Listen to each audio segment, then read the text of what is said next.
சமீபத்தில் ஒரு வீடியோ ரொம்ப வைரல் ஆச்சு. ஒரு வெள்ளைக்காரர் என்ன பண்ணுறாருன்னா, நம்ம தமிழ்நாட்டில் இருக்கக்கூடிய ஏதோ ஒரு மாவட்டத்தில் அங்கே இருக்க பஸ் ஸ்டாப்பில் என்ன பண்ணுறாங்கன்னா, பெண்கள்லாம் பஸ்ஸுக்காக காத்திருக்காங்க. அவங்ககிட்ட போய் என்ன பண்ணுறாப்புலன்னா, அவர் இன்ட்ராக்ட் பண்ணும்போது அவங்க என்ன சொல்கிறாங்கன்னா, இங்கே பஸ்ஸுலலாம் டிக்கெட் எவ்வளோ அப்படின்னு கேட்கும்போது, எங்களுக்கெல்லாம் ஃப்ரீ அப்படின்னு சொல்கிறாங்க. ஃப்ரீயா அப்படின்னு சொல்லிட்டு அவர் ஆச்சரியமாக பார்க்குறாரு.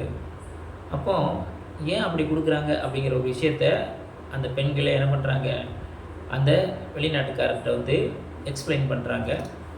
அப்போது அதை கேட்டுட்டு அவர் மிகப்பெரிய ஆச்சரியத்தில் அப்படியே அவர் ஆட்படக்கூடிய ஒரு சூழலை நம்ம பார்க்குறோம்.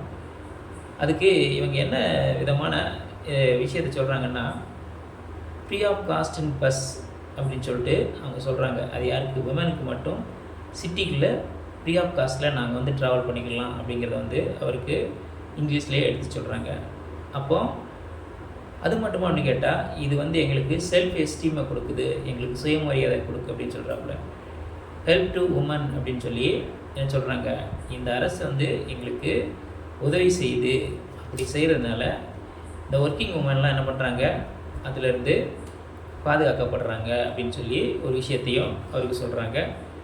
அப்படி மட்டும் இல்லாமல் அவங்க என்ன சொல்கிறாங்கன்னா, விமனோட எம்பவர்மெண்ட்டை அவங்களுக்கு மேலும் மேலும் வலுப்படுத்துறதுக்காக வேண்டி இப்படிப்பட்ட இந்த திட்டங்கள் வாயிலாக அவங்க எங்களுக்கு உதவி செய்கிறாங்க அப்படின்னு சொல்லும்போது, அதை கேட்டு அந்த வெள்ளைக்காரர் என்ன பண்ணுறாருன்னா, மிகப்பெரிய அளவில் ஆச்சரியப்பட்டது மட்டும் இல்லாமல் அவரும் அந்த பஸ்ஸில் ஏறி அதை எல்லாமே என்ன பண்ணுறாரு, பார்க்குறாரு, அந்த மக்கள்கிட்ட கேட்டு தெரிஞ்சுக்கிறாரு அப்படின்னு சொன்னால், கண்டிப்பாக இது உலக அளவில் இந்த செய்தி வைரல் ஆகிருக்கு. அப்படிங்கும்போது கண்டிப்பாக தமிழ்நாட்டோட பெருமை உலக அளவில் என்றைக்கும் சென்று சேரும் அப்படிங்கிறதுக்கு இந்த ஒரே ஒரு செய்தி நமக்கு மிகப்பெரிய படிப்பினையை தருது. அதனால் கண்டிப்பாக இங்கே இருக்கக்கூடிய இந்தியா மட்டுமல்ல, உலக நாடுகளுக்கே தமிழ்நாடு ஒரு முன்னுதாரணமாக இருக்கும் அப்படிங்கிற விஷயத்த இதன் வாயிலாக நாம் இங்கே இருக்கக்கூடிய மக்களுக்கும், இங்கே இருக்கக்கூடிய எதிர்க்கட்சி, அதே மாதிரி ஒன்றியத்தில் இருக்கக்கூடிய என்டிஏ அப்படின்னு சொல்லக்கூடிய மோடி தலைமையிலான அரசு எல்லாத்துக்கும்